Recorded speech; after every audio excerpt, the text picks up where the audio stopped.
tengo en la línea, la recordarán ustedes, a Noemí Portillo. Noemí, ¿cómo estás?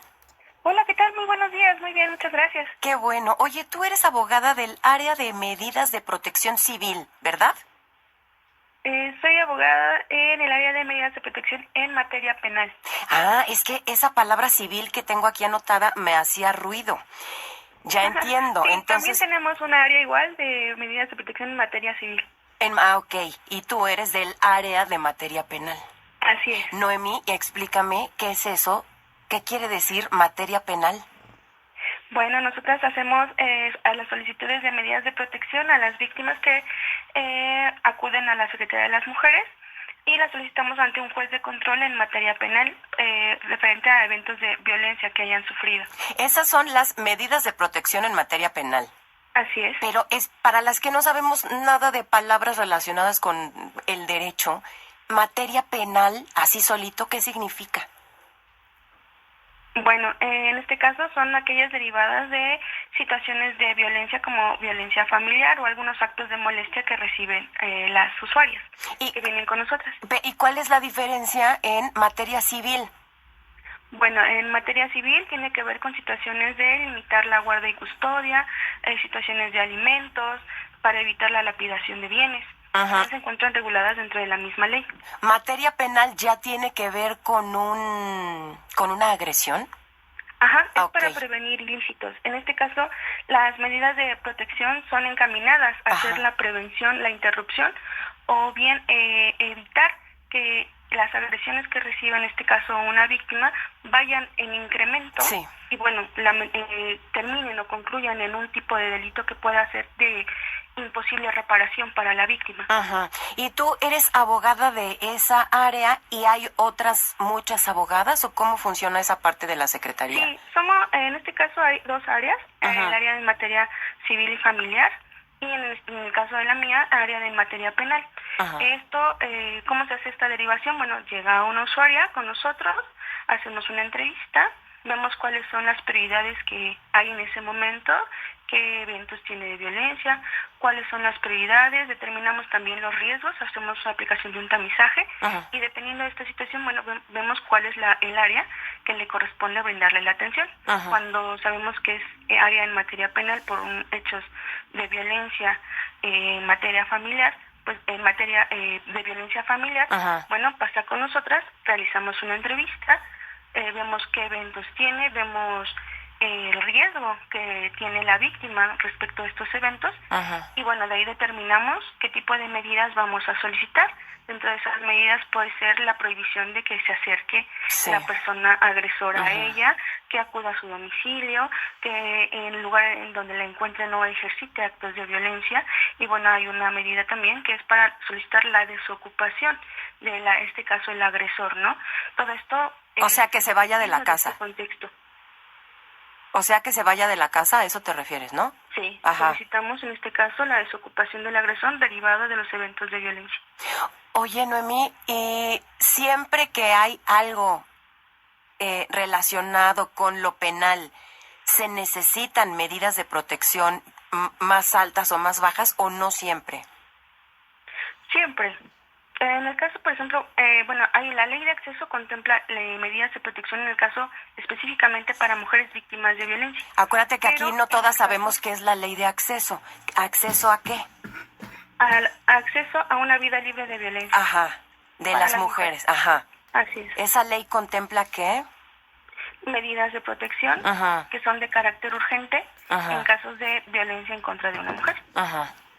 Y entonces, siempre que hay violencia, tendría que haber alguna medida de protección. Sí. ¿Cuál es la más, digamos, más leve, más que no es tan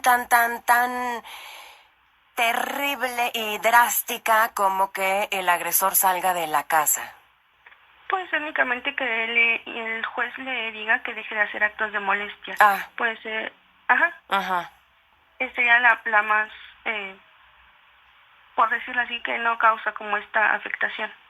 Ajá, entonces podría ser que ni siquiera sea una restricción de que no se puede acercar el señor violentador, pero sí una advertencia de no esté violentando. Exacto, deja de hacer estos actos de molestia ya se nos hizo de conocimiento, ¿no? En este caso. Uh-huh. En la ley de acceso a una vida libre de violencia, ¿cómo se explican, cómo se enuncian las medidas de protección? Cada una está en la parte de los ámbitos, o en dónde se entienden. Es en el capítulo 7 de la Ley de Acceso, Ajá. y el título es así: medidas u órdenes de protección. Ajá.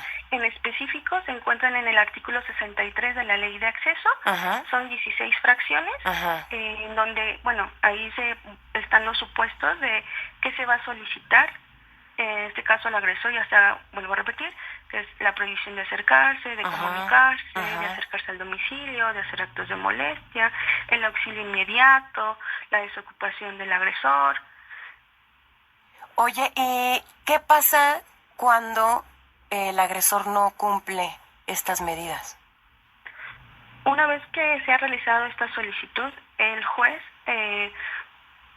refiere que en caso de un incumplimiento puede incluso imponer hasta 36 horas de arresto al agresor, en el caso de que, una vez que se le echó de conocimiento que no debe de realizar estas conductas y aún así las realiza, el juez, una vez tenemos que solicitarle al juzgador y hacerle de conocimiento, pues el juez puede imponer hasta 36 horas de arresto. Oye, ¿y te llega a ti información de más o menos cuántos son los señores que suelen decir, ay, no la voy a cumplir? Pues sí, es bastante, ¿eh? Es elevada. Aún así, aunque se les refiere, a veces, por ejemplo, empezamos con una fracción cuarta, que son evitar actos de molestia, y aún a pesar de que existe esta medida, ya se le hizo de conocimiento a un juzgador, pues vuelven a realizar estas acciones, ¿no? Entonces ya vamos incrementando y solicitamos al juez un reforzamiento de estas medidas, porque ya, a pesar de que están impuestas, a pesar de que es conocedor de que debe evitar estos actos de molestia, lo realiza. Entonces le hacemos de conocimiento al juzgador y solicitamos otra medida, ¿no? Como la prohibición de acercarse, la prohibición de comunicarse. Ya son como más restrictivas en este sentido.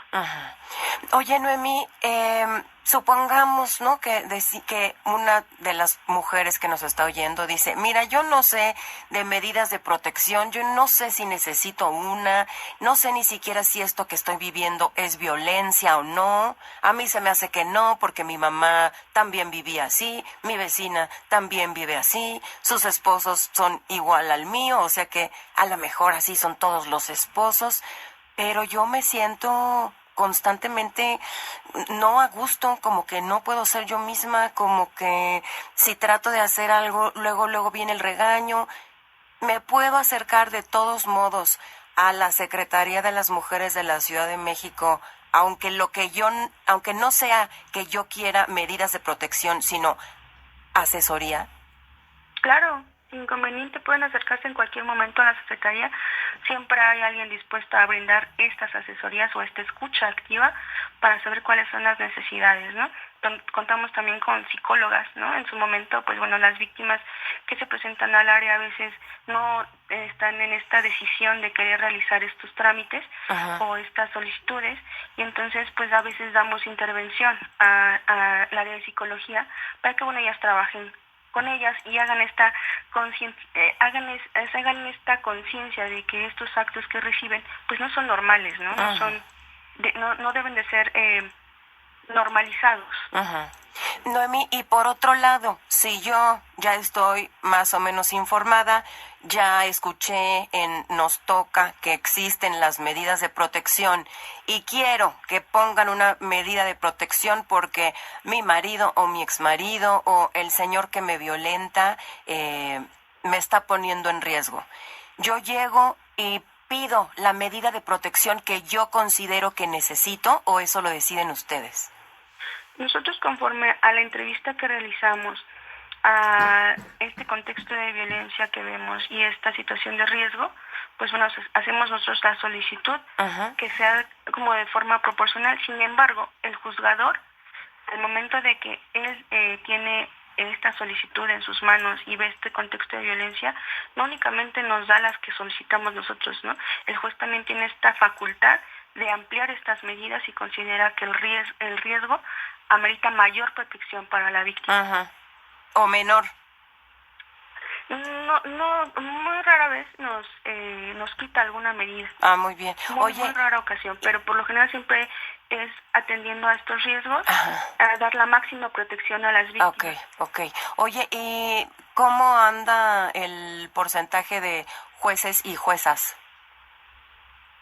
Nos hemos encontrado con jueces que son muy protectores, ¿no? A veces nosotros hacemos solicitudes de medidas y ellos nos dicen, ¿no?, que en atención al riesgo consideran que se deben imponer más medidas, ¿no?, para brindar esta protección a las víctimas. Pero ¿son puros jueces, hombres?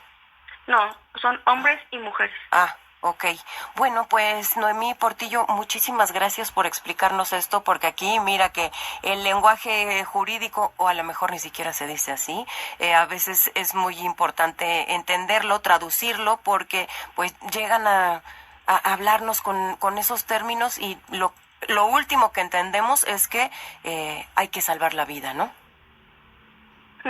No, pues para eso estamos ahí en la Secretaría. En el momento que se requiera, pues siempre va a haber alguien que pueda brindar esta asesoría y esta escucha activa para poder auxiliar. Vale, Noemí Portillo, abogada de la Secretaría de las Mujeres de la Ciudad de México, muchísimas gracias. Y yo voy a un corte